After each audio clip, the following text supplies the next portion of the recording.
Canadian special forces have come under fire again in Iraq, not once, but twice in the past week alone.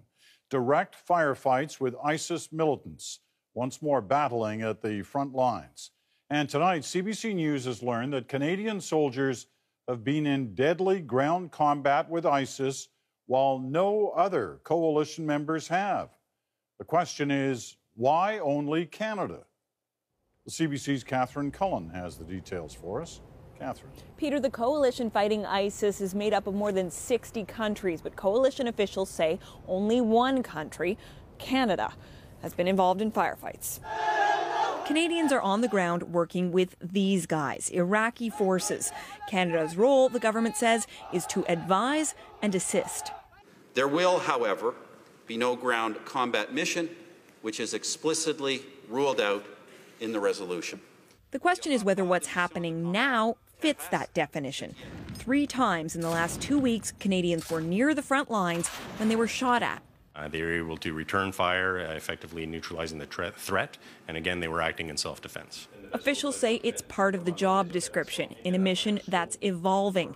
It's not clear if Canadians should expect more firefights. I don't think I would quite characterize that as the new norm, but rather as more of a bit of a state of evolution of our role in the advise and assist capacity.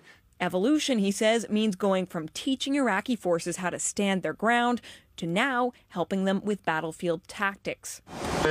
Canadian fighter jets are also involved in airstrikes, and it was revealed last week Canadians on the ground are helping identify targets. The opposition says the government hasn't been telling Canadians the truth about this mission. Is he finally willing to admit that this is indeed a combat mission? The defense minister wouldn't say whether it was combat or not, just that it was okay by him. The Prime Minister says that if you shoot against Canadian armed forces, they will shoot back, Mr. Speaker, and I'm very proud of the work that they're doing. The Liberals held the government's own words against them.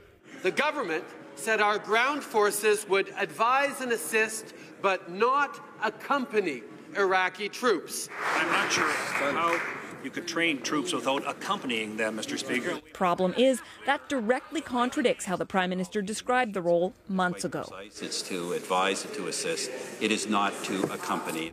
The government said today that everything the Canadian forces are doing is consistent with the advise and assist role.